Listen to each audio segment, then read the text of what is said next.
Hi, this is Dr. Lou Betkin, and welcome to the first lecture of evidence-based medicine. Prior to that, you did have a mandatory podcast, which was a pre-course podcast with course logistics and review of terminology in terms of what is evidence-based medicine, study design, measures of central tendency, and variation. And so today, we will be having, the first lecture talking about how do you combine statistical with clinical. And in this, we're going to talk about hypothesis testing and searching for the truth. These are your educational program objectives for this particular lecture. As you can see, it's components of medical knowledge, as well as population health and community-oriented primary care. So in this lecture, the following topics will be covered. First, we'll talk about hypothesis testing. Then we'll talk about determinants of sample size and statistical power. And then we'll talk about significance, both statistical and clinical significance, and how to assess impact with regard to the results of a study, where we're going to focus on absolute risk reduction, relative risk reduction, and a little bit more on number needed to treat. And again, some of these concepts might be familiar to you with regard to biostats, epidemiology, or even just basic knowledge from high school. So in terms of hypothesis testing, as I mentioned, it's a search for the truth. We will gather some background information. So in terms of formulating a study question, we want to think about what's the basis of that. So it might be doing a literature review, it might be doing observations, something that you notice, and identifying an answerable question. We want to state our hypothesis as well as formulate a null hypothesis. And as you probably remember, a null hypothesis is saying that there is no difference between two groups, whereas an alternate hypothesis is saying that a difference does in fact exist. Then we want to design a study. And so in the pre-podcast, we talked about different types of study design, and we saw that there were strengths and weaknesses for all of those different types. We want to decide on a significance level, and that's the alpha level that you've heard of, and that's the probability or percentage of making a false positive, of saying that those two groups are different when in fact they're really the same. We want to collect the data on that sample, and as I mentioned before, we rarely, if ever, sample the whole population, but we get some sort of sample, maybe a convenience sample or a representative sample of that given population. We want to calculate the sample or test statistic, and then we'll decide based on that to reject or accept the null hypothesis. So thinking about that, I was just thinking of something that's been in the news a lot lately. Omega-3 fatty acids have been studied in a lot of different contexts, with regard to reducing cholesterol, with regard to helping brain development and for developmental delays, even for hypertension. And you can see there is some physiologic information that will help you learn the mechanism of omega-3 fatty acids. As you can see, they're an integral part of cell membranes throughout the body and affect the function of the cell receptors in these membranes. And as you can see, we're thinking about mechanisms.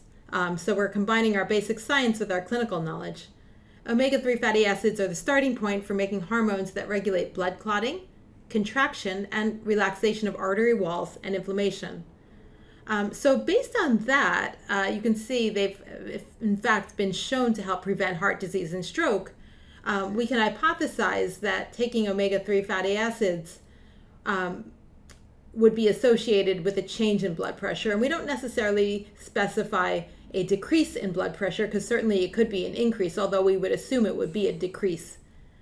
So our question would be, can omega-3 fatty acid supplementation lower blood pressure? And again, thinking about an alternative hypothesis, it might say, can omega-3 fatty acid supplementation lead to a change in blood pressure versus not? So thinking about omega-3 fatty acids, as I mentioned, in AMA news, almost every week there's something on omega-3 fatty acids. Is it good? Is it bad? Is it helpful for what? And again, we have some mechanisms that looks like it could be promising for a lot of different cardiovascular outcomes. So how does the public obtain information? It might be online, through social media, the internet. And so looking at GNC, I had seen one point a flashing website headline that concluded omega-3 fatty acid intake had favorable effects on both systolic and diastolic blood pressure. So that sounded really great. And it said the favorable effects are even greater in healthy people not diagnosed with hypertension, cardiovascular disease, or another chronic disease. So we were thinking about it maybe in a clinical context in your patient who has hypertension, but perhaps this could be something to prevent hypertension as well as other outcomes such as cardiovascular disease. And then, there was a citation in this flashing headline to an article. And if you actually look at the original article, you can get these results in much more detail. So we'll take a look at that. So in terms of our hypothesis testing, again, we're talking about, in plain English, these two competing hypotheses. For omega-3 fatty acid, it would be omega-3 fatty acid as a null hypothesis is not associated with any change in blood pressure. And an alternative hypothesis, which is what you want to prove, would be that there is a difference in blood pressure. You could specify systolic and diastolic, or just specify systolic or diastolic between the group that's taking omega-3 fatty acid and the group that's not. And even that you want to be pretty specific, because we don't know what dose it is, how many times a day. Is it something as a supplement, or is it something just in terms of increasing intake of certain foods such as fish? And again, if you reject the null hypothesis, if you say there is a difference, that means that you're accepting the alternative hypothesis, the alternate hypothesis. Okay, so again, I pretty much did that for you, but for any clinical question that you have with regard to two groups of seeing if there's a difference, you can think of it like that. Like, what is my hypothesis? What would be my null hypothesis? And conversely, what would be my alternate hypothesis? So let's take a look at that randomized control trial. And as I mentioned in the pre-lecture, in the podcast of looking at the evidence pyramid, RCTs are fairly high up on that pyramid, meaning they tend to be a very strong type of study because you're randomizing the two groups and the biases are equal in both groups. So any potential confounders are equal in the group that didn't get omega-3 fatty acids and the group that did. So you can see that in the results of the randomized control trial, the systolic blood pressure decreased between about 1/3 of a point and a point, and that was statistically significant at that p-value of less than 0.05. And the diastolic blood pressure decreased between almost 1/2 a point to a little bit less than a point. Again, that's also statistically significant with increased omega-3 fatty acid intake.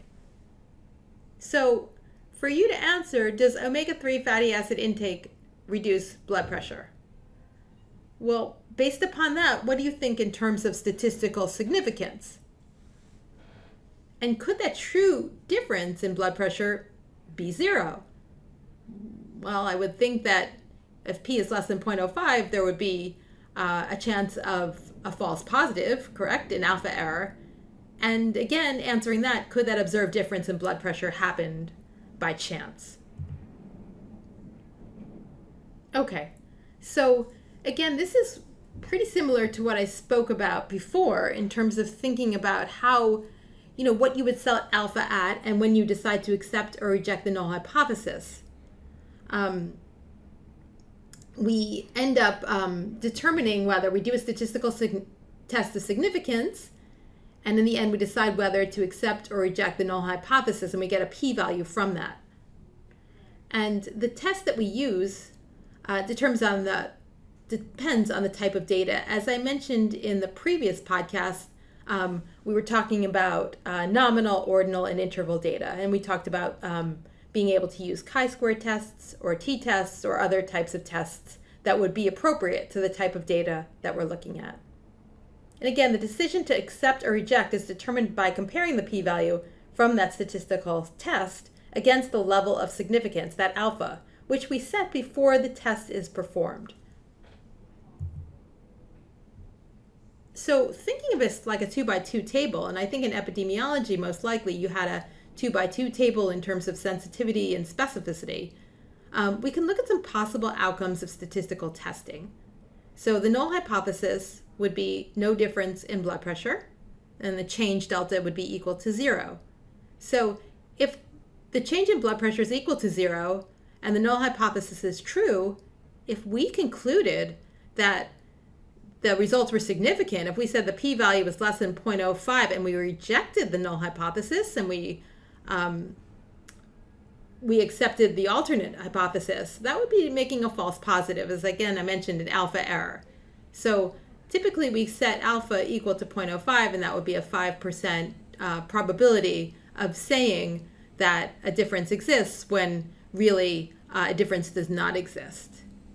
So you can see here we're also going to talk about beta in about 5 minutes from now, but there's also two other scenarios of true positive, of saying that there is no difference, and of saying that there is a difference, that there's a change in blood pressure, that it's not equal to 0, that the null hypothesis is false. That would be a true positive, and then you have a significant test, or a true negative, of saying the null hypothesis is true, that the results are not significant. So the true positive and true negative are the truthful situations in a sense, and so we want to try to minimize the false positives as well as the false negatives. Okay, and again, you may have learned of alpha being set equal to 0.05, but that's a judgment. So alpha can be set to 0.01, to 0.1. It really depends on how willing you are to make a false positive. If alpha is small, the researchers are only willing to accept a small likelihood that this effect size occurred by chance. So for example, if you set alpha equal to 0.01, then that's only a 1% chance of making a false positive. So again, clinically in medicine, think about situations where ideally you would want to have an alpha equal to 0.01. And so one scenario might be that you have a new medication for hypertension. It might work slightly better, maybe just a tiny bit, but potentially you haven't studied as much. It might have more side effects that might be worse potentially, or even the same. You might not want to take a high risk of a false positive, of saying that that new medication is better than the best available, because we do have very good medications available for hypertension, which you will learn about in the cardiovascular module. Many different ones, in fact, with different mechanisms.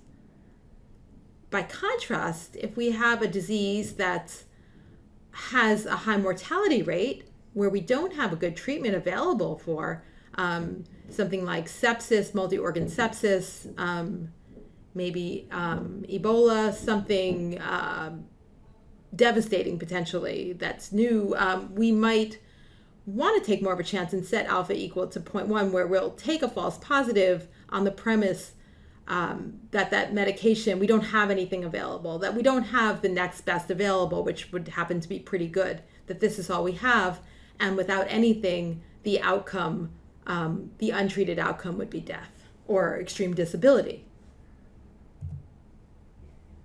So again, I've mentioned type 1 error quite a few times, and that's the alpha probability. Again, we tend to talk about 5%, but we can set it at different values. And that will also determine how many people we need for our study. So that's very important in terms of studying when we do a randomized control trial, of thinking about how many people we need to enroll. So visually, some people are more visual learners. Mathematically, you can see the type 1 error. You can see H, the null hypothesis, H sub 0, and then H sub A. You can see that the type 1 error is in the distribution of the null hypothesis, and it's just at the tail. And it looks like we would reject, we would be rejecting the null hypothesis, and we would say the alternate hypothesis is true, but in reality that is just part of the null hypothesis distribution. And we'll talk about type 2 error in a few minutes again. So looking at that study or a study on omega-3 fatty acids, you can see here now we have a cross-sectional study. That should be men, not mean, of more than 4,500 people aged 40 to 59 from 17 population-based samples in China, Japan, UK, and US. And again, we want to think about how much power a given study would be expected to have. We want to look about that ages of the patients. Are they similar to your patient who might have hypertension or might be concerned about having high blood pressure, as well as the generalizability of these findings. And you can see it's 17 population-based samples. You can see here the mean systolic blood pressure decreased between 0.3 and a little bit more than 1, and the diastolic blood pressure decreased between 0.45 and 0.98. Okay. So here, might the true difference in blood pressure possibly be 0? So do you think these findings are statistically significant? So you can see that the difference in blood pressure doesn't cross 0. The mean between these two groups, there is a difference in systolic blood pressure. There's a decrease, and you can see that those confidence intervals, that range, and we'll talk about that again in a couple minutes, does not include 0. And the same thing is with the diastolic blood pressure. So omega-3 intake did lead to decreased blood pressure. So we could say that it would be significant statistically. The chance that the observed difference in blood pressure was due to chance would be, if it's a p value of 0.05, it would be a 5% chance. And is the same finding seen in persons with and without hypertension? Again, we want to think about who is this distribution. Is it 40 to 59-year-olds who have normal blood pressure, pre-hypertensive, who have hypertension as well as what stage? And how about people taking multiple medications? So again, you'd want to look deeper into that study and look at subgroup analyses and understand that that sample size also would be smaller. And in that, there might be less statistical power. And again, we're going to talk about that when we get to power. So some things we see and some things we would have to look at the original study to look a little bit deeper, and we might not want to be able to make those conclusions. So again, I mentioned the importance of power, and I'm going to talk about type 2 error, which is something related to power. Type 2 error was also in our 2x2 table of making a false negative. We talked about a true positive already, but there's also the probability of saying that there's no difference in the treatment effects, of saying that omega-3 fatty acid is not associated with the change in blood pressure. There's no change, when actually there is one. And again, that's making a false negative. The acceptable probability of this error is a judgment. We tend to have a beta error that's larger than alpha error because we don't want to say that there is a difference when really there is none.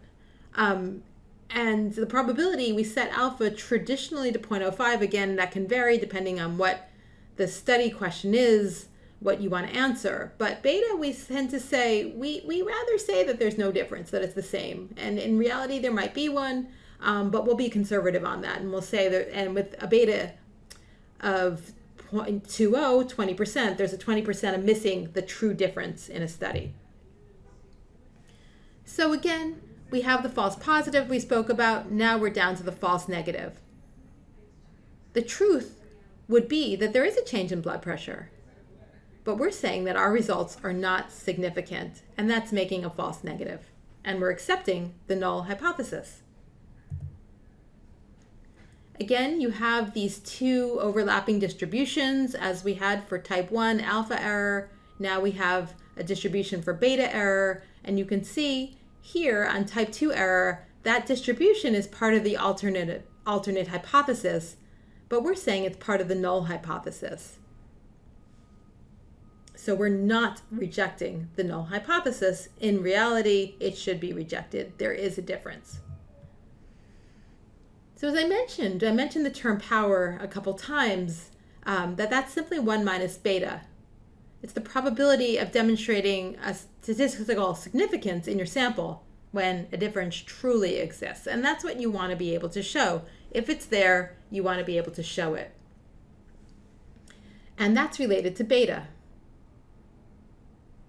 So at a minimum, studies should have an 80% power to detect a difference of interest.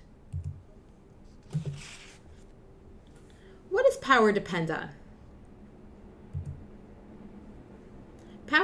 There's different determinants of power. The first is the effect size. So it's the magnitude of difference or association in the sample. So if you want to be able to detect a smaller treatment effect, a very small difference, you'll need a larger sample size. And again, when we look at articles, oftentimes you have a difference that isn't clinically important. We want to think about what's the clinically significant effect size. So what is important in clinical practice? So for example, we might have a cross-sectional, big data set with tens of thousands of people, and it might be looking at two groups based upon some difference. And in a glucose, it might be that the difference in mean glucoses between the two groups, one group had a mean glucose of 150 and one had a mean glucose, this might be type 2 diabetes, of 149. And if you have a lot of power, you're going to be able to see a very small difference. Again, is that change in glucose, is that difference in mean glucose between 150 and 149, is that clinically important? So thinking about that in your patient who has type 2 diabetes, you'll learn that later on. Is that important, or would you want to see a bigger treatment effect in terms of, so you might have statistical significance in that large data set, but the question is that clinically important? And so for each of the distributions that you'll learn about, it's the easiest thing is to think about in terms of blood work, of cholesterol, of LDL, cholesterol in particular, of glucose, even with blood pressure, what amount, what change, what decrease or difference would be seen as clinically significant and important to your patient in your practice. So again, I mentioned that before in the context of sample size. A large sample size can show statistical significance even with a small effect size. And that's been true. We have done some cross-sectional data analysis looking at CDC data, which has 100,000 people, 500,000, and almost everything is statistically significant because you have so much power and you can show really, really small differences. But again, the question is that relevant for your patient? And even in writing an article up, you would say it might be statistically significant, but clinical importance is something that might not be relevant. You know, and again, it depends on what you're looking at. Now here you can see the relationships between the sample size, alpha, and power. And you can see that for the alpha, you can see that alpha is 0.1, 0.01, 0.05, 0.025, that when you have alpha values that are smaller, meaning you're less at risk of making a false positive, so if you have an alpha of 0.01, you're going to need a lot more patients or subjects for your study than you would if you had an alpha equal to, for example, 0.1 of 10%. And again, for that given level of power, so if you look at 80% power of beta equal to 0.2, and you just make a vertical line down to the bottom of that for each of the four graphs, you can see that n, the sample size, is quite different depending on alpha. Standard deviation also impacts power, and standard deviation is variability. So when we look at articles, we might look at the mean glucose, and then there's something SD, a standard deviation, plus or minus, and it might be some number. And again, even you might be familiar with that with regard to taking an exam, and the mean score might be, let's say, an 85, and standard deviation might be 7. So it shows the distribution, the variability of these values around the mean. A smaller standard deviation is associated with greater power of a study. So you can think about studies, for example, of omega-3 fatty acid. If you enroll people in your trial, let's say you're doing a randomized control trial, who have a systolic blood pressure of greater than 180, so that would be quite high, and you have a very similar sample, your standard deviation also will be much smaller, and then that will also have more power for your study. So that would be great. Again, the generalizability is less because if you enroll people, let's say, who have that systolic blood pressure of greater than 180 and a diastolic blood pressure, let's say, is greater than 100, we can't generalize those blood pressures or that study to people with normal blood pressure. So we couldn't look at omega-3 fatty acid for people with normal blood pressure who might be at risk. Okay, so power is important because sometimes we have studies that are underpowered and we end up saying that there's no difference, but in reality, if we had done the study again, recruiting more patients, and again, those are very expensive, it might not be feasible, there would be a difference. And if we say that there is no difference, we might be wasting these limited resources of, we might not be using that new intervention, we might be, shifting to look at another treatment, another cure, but it isn't a failure to find a difference if you have that limited power. So we could fail to, in other words, we might fail to find a difference, but that doesn't necessarily translate into no difference if the power in that study is limited. And there have been a lot of famous studies where we just haven't recruited enough patients. It might be something's quite promising based upon the percentages alone of the difference between the two groups. But because we've only recruited a few dozen people, for example, it might be that it's just an underpowered study. And in that case, we could do a systematic review. And again, that's something that we'll learn later on. So this is an example, again, of an underpowered study. Long-term follow-up after intracoronary streptokinase for an MI. And this is something in the 80s. Streptokinase was used. TPA tends to be used now. This is looking at an RCT. You can see with regard to that sample size in the denominator, it's quite small, 24 and 25. So this is looking at thrombolytic agents. Those are clot busters during an acute MI, a heart attack, and showing it's now the standard of care. So now we wouldn't do a randomized control trial to answer this question because we've already answered it. But you can see we didn't adopt streptokinase right away because we had these early studies that had this low power to detect the important differences. For example, this RCT failed to find significant differences in deaths and recurrent MIs. And as you can see, chi-squared was done looking at the difference in deaths between the two groups. 1%, 8% of 25 people, there were 2 deaths, 8% died. And in the other group, presumably the 2 out of 25 was streptokinase.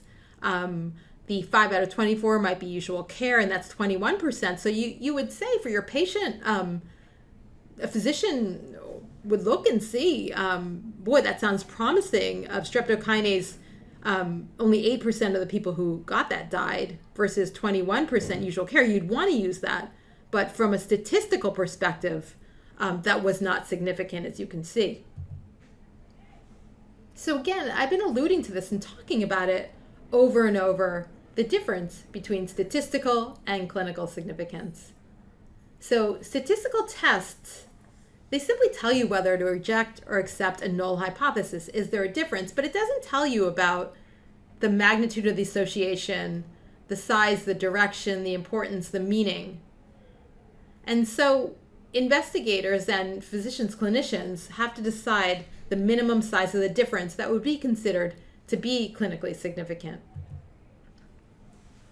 So here you're just looking at these horizontal lines, and you can see, let's say that those are confidence intervals in terms of the width of that line, and the bigger one means more variability. So the larger the horizontal line. So you have a point and a 95% confidence interval. So this might be the difference in blood pressure. And if it crosses 0 for the two groups, there would be no difference. And we might say that something of 4 or above would be clinically significant for change in blood pressure. So you can see for A, you can see that crosses 0. And it wouldn't be statistically significant because that mean change, the change in blood pressure crosses 0. And it's not clinically relevant either. You can see how small that is. For B, you can see that's statistically significant and clinically relevant. And you can see that that looks like, you can see if the relevance limit was 4 millimeters of mercury, if it's 4, then this is about 8. So you would say, well, that's statistically significant because those confidence intervals don't cross 0, as well as that magnitude, which looks like 8. Now C is statistically significant. You can see those confidence intervals are pretty narrow too. So it doesn't cross 0, and you can see, but that difference is only maybe 3 or 2 points in change in blood pressure. So that would be something that wouldn't be clinically relevant.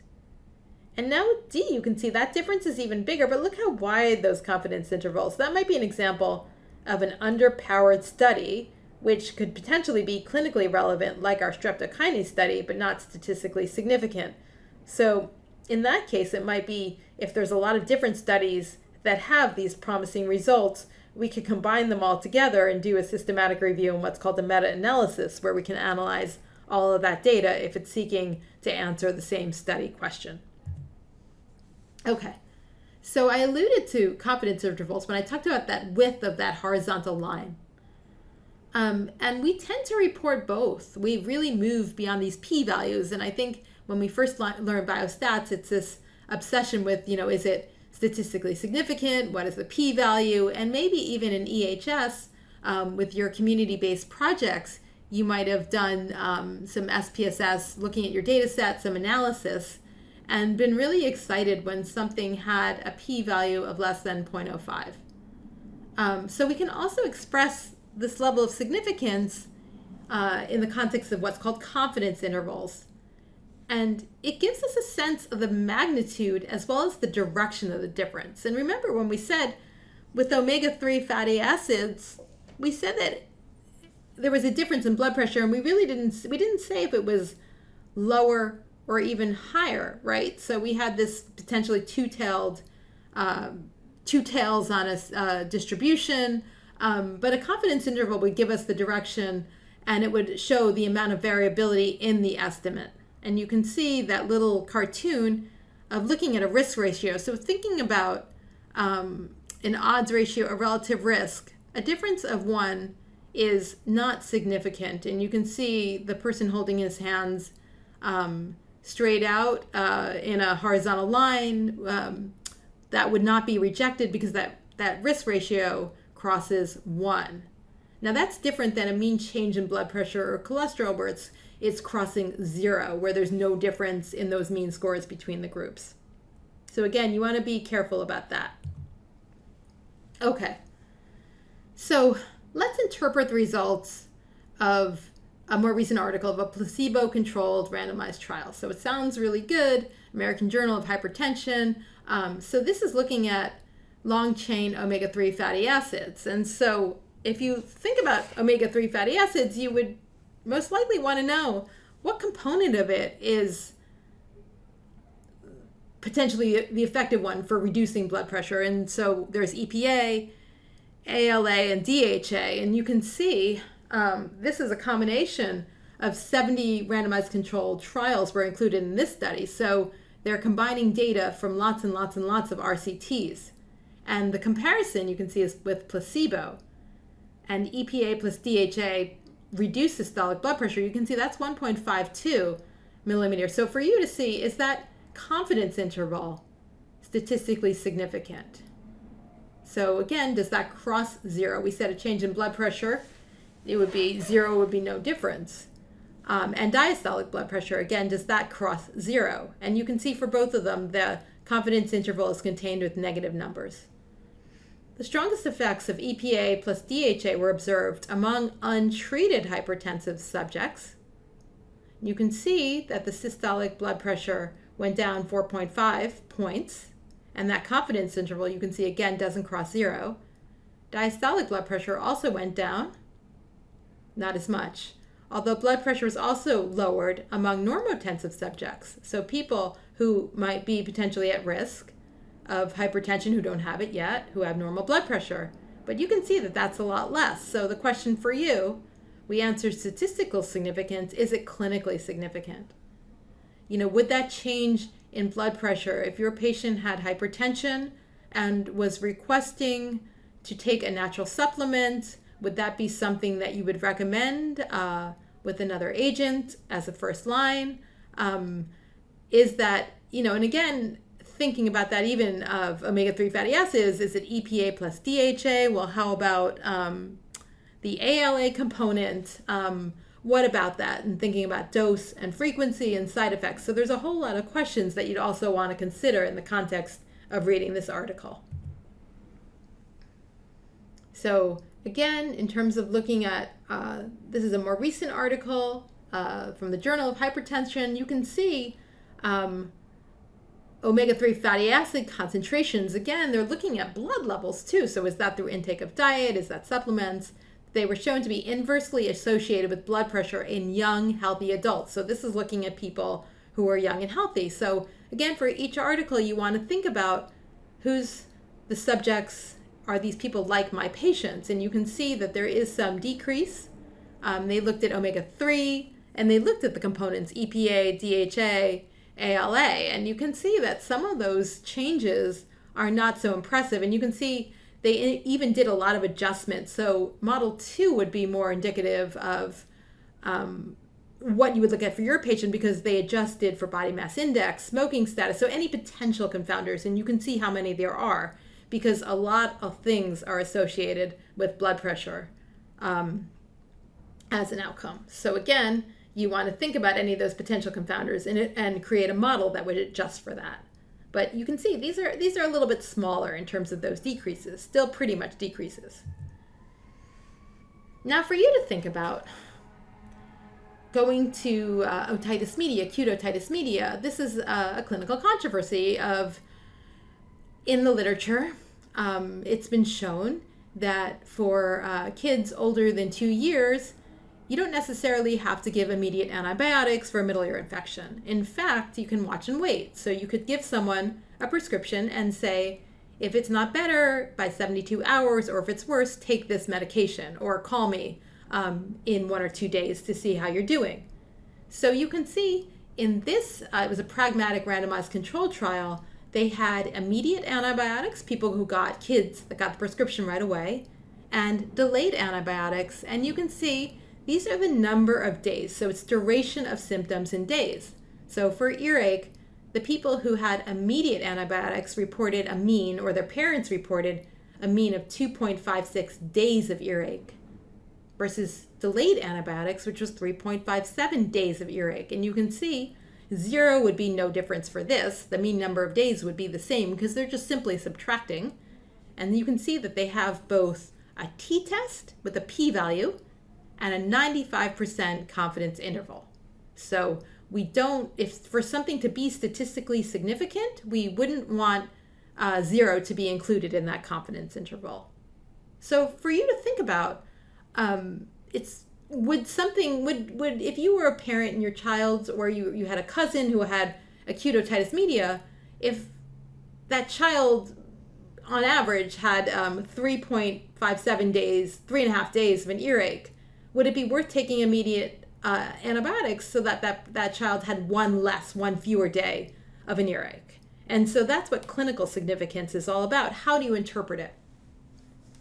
Similarly, something like the daily number of spoons of, paracetamol is the same thing as acetaminophen. This was most likely done in the UK. It's about half of a difference of a spoon of liquid for kids of Tylenol. Is that something that would be, it's certainly statistically significant, that p-value is less than 0.01, but would that be clinically important? So for each of these, you can think about, is it statistically significant, or is it clinically relevant? Okay. So again, looking at this a little bit more, we talked about the mean number of days, the mean blood pressure, mean glucose. Those are things where 0 should not be in the confidence interval for it to be statistically significant. If we look at relative risks and odd ratios and risk differences, 1 would be the magic number of no difference. And again, that's what you learned about a cohort case control of 1 is no difference between those groups. So you can see here, this is older Framingham data, relationship of heart rate and all-cause and cardiovascular mortality. You can see these odds ratios, they are all greater than 1, although for some of them, for example, sudden death for women, you can see there aren't many events. So you can think about how sample size relates to the width of that confidence interval, the variability. You can see that odds ratio is 1.37 and the 95% confidence interval crosses 1.45 to 4.18. By contrast, for cause of death for all causes, men, the sample size is significantly larger. That's the first row. The odds ratio is 2.18 and the 95% confidence interval does not include 1. Okay, so the last part of this lecture is when we interpret results of looking at the magnitude of effect, how do we look at event rates? So we look at a randomized control trial and we look at, percentage of people, for example, streptokinase, the death rates, percentage of people who die in each group. There's lots of different ways to look at it, but we want to think about, how can we clinically make comparisons, or what would be something that would be important or impressive.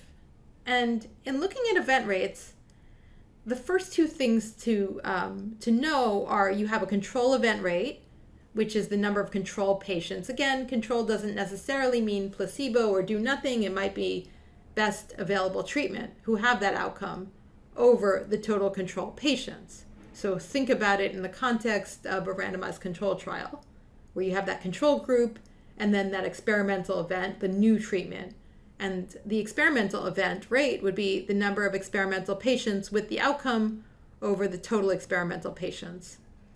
So when you have event rates, you can get what's called an absolute risk reduction, which is simply the difference between the two groups of control event rate. In theory, that control group might have higher rates of adverse outcomes minus experimental event rate. And then a relative risk reduction, which is some percentage of control event rate minus experimental event rate over control event rate. So we end up making these calculations and looking at control event rate and experimental event rate. And so number needed to treat is the other measure of effect of seeing how many people we need to treat to benefit. And that's simply the inverse, 1 over absolute risk reduction. And it's the number of people treated with a therapy in order to have one successful result. And we will calculate that and we'll explain what that means in more detail. It's good as a clinical yardstick. It's like a clinical gauge to see how effective a treatment would be, and you can use it for screening. And we can also use it in terms of adverse side effects. So something might have a certain number needed to treat, but it also might have a side effect. So for example, a selective non-steroidal might have the ability to treat rheumatoid arthritis or to help, and it might have a higher risk of GI bleed. So you could have a number needed to treat and a number needed to harm. So as I mentioned before, the number needed to treat is simply the inverse of the absolute risk reduction.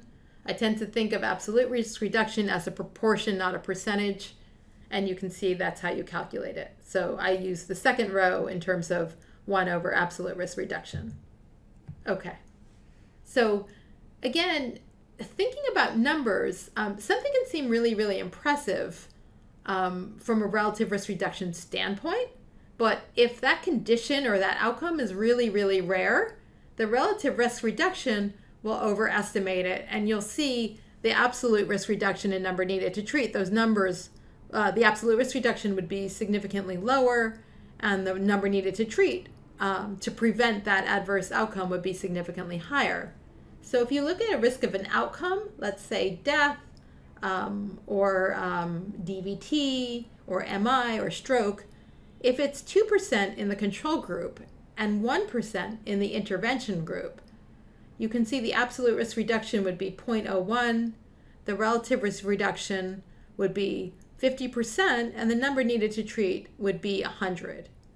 But that's different than if you have a risk of outcome. So if you have a very, very severe disease and you're implementing treatment and you're looking at a very, very high risk group, 80% would experience that without the intervention or the best available treatment, 80% versus 40% in the intervention. You can see that that absolute risk reduction would be 0.4. The relative risk reduction, though, would still be the same. And you can see that the number needed to treat would be quite low. So again, thinking about that, it would be, when we look at clinical trials, we tend to look at very high-risk groups, and it might appear, and these groups are more likely to get that outcome. And so we don't need as big a sample size because we're not looking at those low-risk people who are less likely. But the treatments also will appear to work better just because our population is higher risk. Okay, and so as I mentioned again, you can have a benefit and a harm table. And you can have people looking at a 3-year event rate for stroke and 3-year event rate for severe gastric bleeding. So again, when we want to think about number needed to treat, and this becomes important with regard to thinking about medications that you're taking for indefinitely, like a lifetime horizon. If you have atrial fibrillation, someone who's not in normal sinus rhythm, who has AFib, might take a anticoagulant for years and years and years if that person can't be converted to normal sinus rhythm. And so that person might have benefits of not having a stroke, being less likely to have a stroke because of that anticoagulation, but also have a higher risk of bleeding. So you might have a benefit and a harm table. Okay, so how can this be used? And again, part of this course is thinking about how patients or the general public gets information and how you as a physician need to look at the evidence. You need to look more carefully and closely to think about, is this something worth implementing in your patient? So in terms of assessing impact, again, let's think about how relative risk reduction, absolute risk reduction, and number needed to treat can be used. And this was a Lipitor ad. It was in actually this advertising campaign about 10 years ago. I don't know if you've ever seen it. If you go online, it's most likely on YouTube of Dr. Jarvik, who has this, he's an inventor. He developed this artificial heart. He's also a Lipitor user, but he was advertising, I take Lipitor, it's good for me, I recommend it, although he's not a cardiologist. But in this advertising campaign, it says Lipitor reduces the risk of heart attack by 36%. So again, wow, that's a lot of percentage. And then it says if you have risk factors, such as a family history, high blood pressure, age, low HDL. You know that if you low HDL, that's also a risk factor. So this is looking at a specific population and not necessarily your patient who might only have elevated LDL, who might be a little younger, who might not have those other risk factors, right? So far it seems really good. So now let's look at a hypothetical placebo-controlled trial of a new drug for preventing mortality. So we'll stay with cardiovascular just because that's a little easier from an acute MI. So think about this. Now it's your turn to make these calculations. What is the control event rate for this?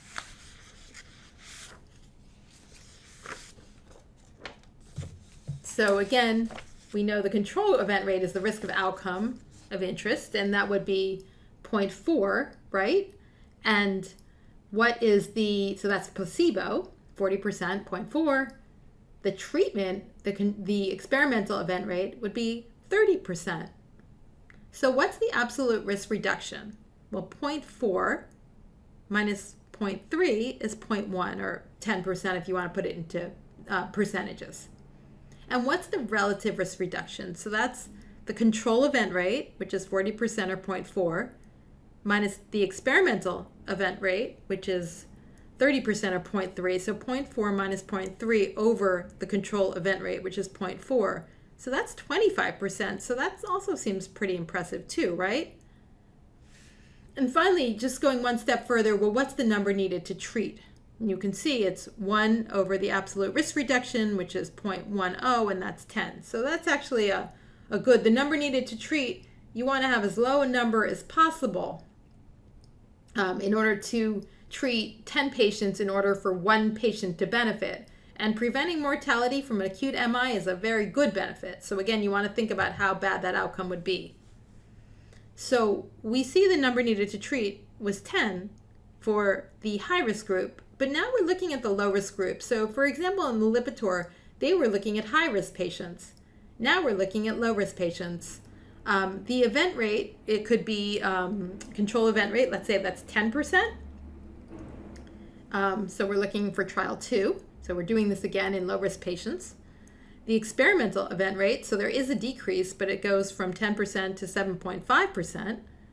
So that absolute risk reduction would be 0.10 minus 0.075, and that's 2.5%, so 0.025. And that relative risk reduction would be what? So try to calculate that, and you should get 25%. And if you're having trouble, it's 0.10 minus 0.075 over 0.10. And your number needed to treat would be 1 over the absolute risk reduction, which would be 1 over 0.025, which would be 40. And you can see in low-risk patients, your number needed to treat is significantly higher. So you would need to treat, in theory, 40 patients in order for one patient to have prevent mortality in one patient from an acute MI. Again, that's not so high. We often implement treatment for medications or interventions with higher numbers needed to treat because we want to prevent mortality. That's a bad outcome from acute MI. We know that MI can be deadly. So again, the relative risk reduction tends to be more impressive than the absolute risk reduction, particularly when a disease or a condition isn't that common. And you can see that in a low-risk group, the absolute risk reduction is considerably smaller, even though the relative risk reduction for the two is the same. So studies are often conducted in these high-risk groups. And as I mentioned before, you get a higher power and a smaller sample size. So as I mentioned too, we talked about number needed to treat, number needed to harm, but this is something called number needed to screen. And you can see how different those numbers are. Look in the circle, the orange circle.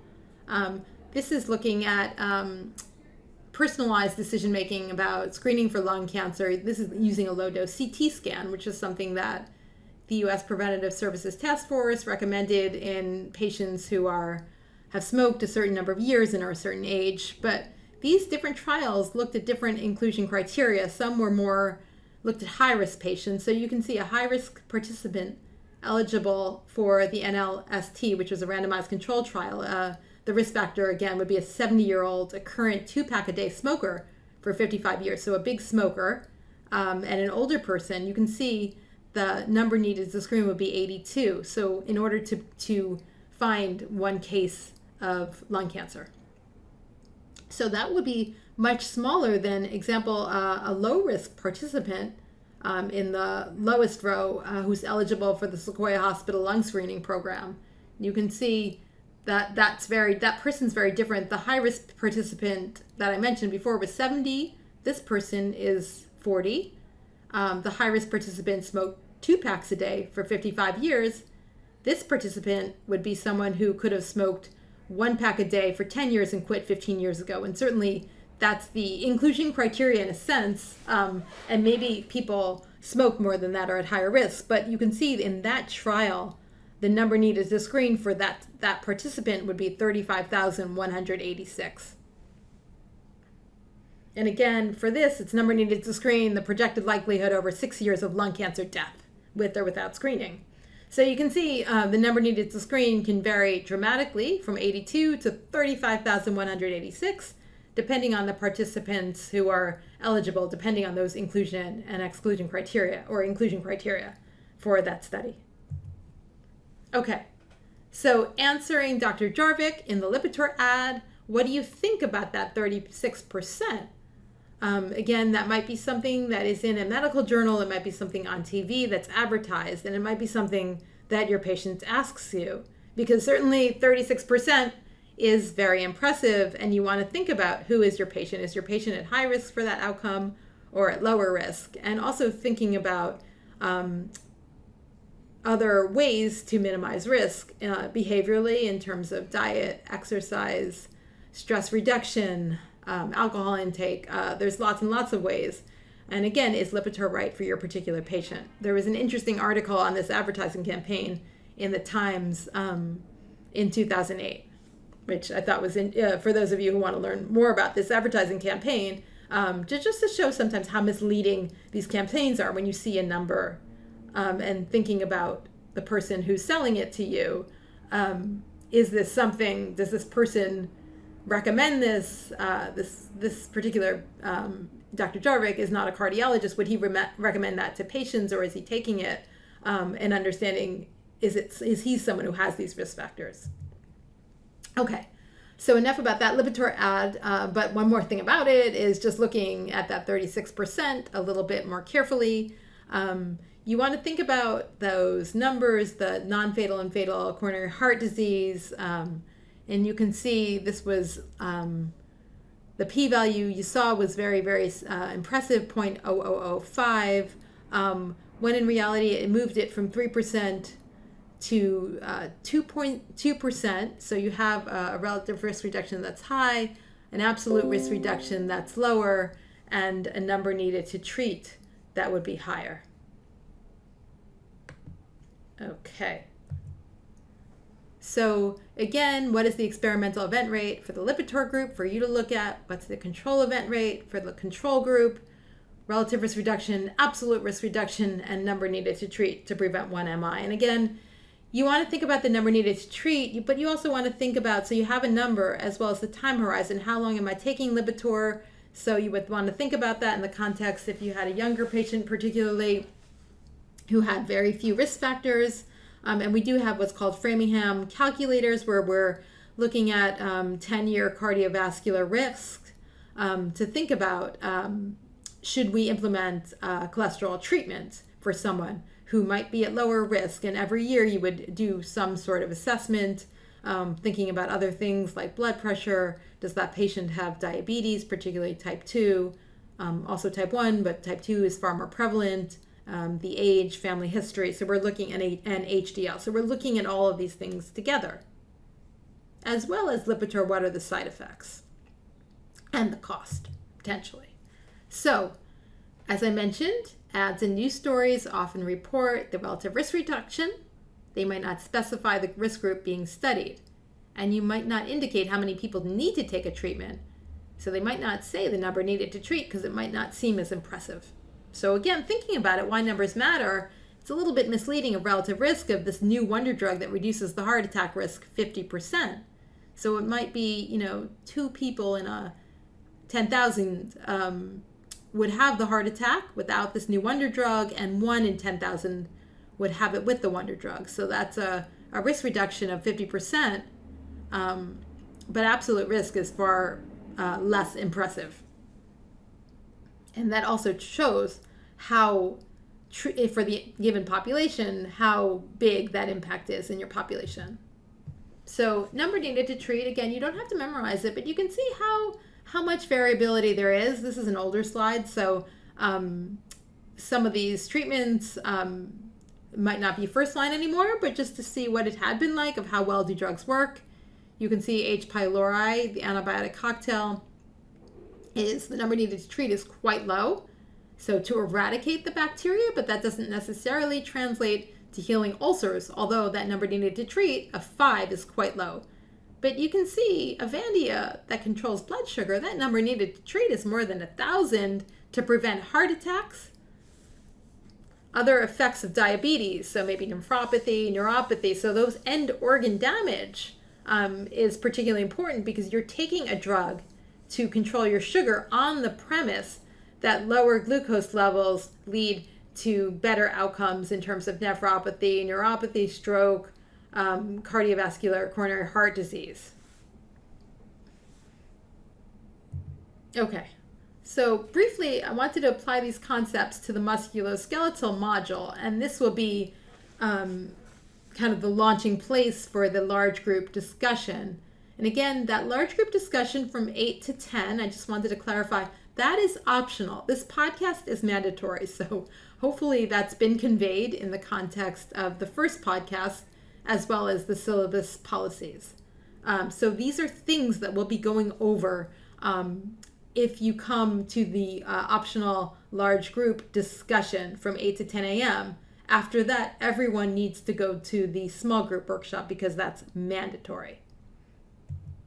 Okay, so by now you've done musculoskeletal, you've had your exam on it, hopefully you did well, but rheumatology can be quite complicated in terms of if a treatment is effective, how do you measure it? How do you measure a difference of a change in rash as an outcome? Oral ulcers, arthritis, do you look at radiological manifestations in terms of joint spaces, or do you look at pain in terms of patient-reported outcomes? And these are things that we'll talk about over the next year and a half through each module of what's statistically significant as well as really what's clinically important. Renal and neurological. So again, with rheumatology, you have studied a lot of different labs, to name a few, and does a change in serology translate to that change in patient-reported outcome? Do you have increased mobility? Do you have decreased pain when these serology change? Certainly, you might have less active disease, and does that translate into end organ effects? And we saw that with the diabetes drug, where it might reduce glucose, but it doesn't necessarily reduce those bad outcomes. But certainly thinking about labs as a way to help you diagnose, as well as assessing prognosis and treatment, but to think about, what matters clinically to the patient. So pain is something in musculoskeletal that's a big outcome amongst many different types of diseases or conditions. And you can see there is a difference of clinical versus statistical assessment of pain. And so, for example, if you're looking at a randomized controlled trial and pain is an outcome, it might be that mean scores of pain were decreased from 7 to 6.8 with this new drug. And so for you to think about as a clinician, is that 0.2 clinically important? You're still at severe and very severe amongst that range. Certainly if your mean pain score is decreased from 9 to 3, you would say, wow, that pain medication is worth looking at. And again, you want to think about the duration of taking that medication, other side effects of that medication. But in this setting, that would be very, very promising, right? So looking at these clinical trials, you want to think about what difference is it? It could be statistically significant. Is it clinically important? And then is that something that would be relevant for your particular patient?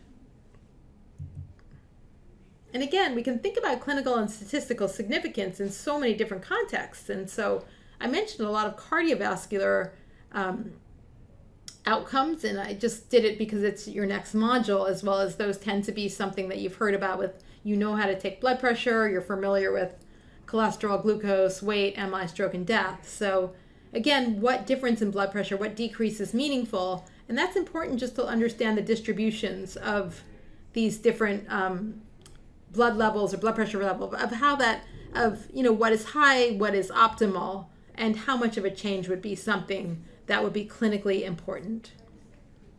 Certainly stroke and death, MI, those are very, very bad outcomes that you want to avoid. Musculoskeletal, again, you're thinking about in the context, I'm sure you studied a lot of pain, mobility, decreased markers of disease activity, and how can these be measured? And again, just going back to cardiovascular, we are operating on the premise that lowering blood pressure, lowering cholesterol, lowering glucose, and weight reduction will lead to improvements in MI, stroke, and death. And oftentimes, we look at what's called intermediate outcomes, where we're not looking at death because, fortunately, death is rare. So of people with high blood pressure, only a small number will die right away, but more people might have an MI or stroke, but a change in blood pressure is easier to show. You need fewer people in order to show that with regard to taking a drug than preventing an MI, a stroke, or a death. And so again, with musculoskeletal, just differences in pain, is that translated to x-ray findings, to serologies of the markers of disease activity. So that concludes the podcast, and I look forward to seeing those of you who come to the large group discussion, as well as seeing you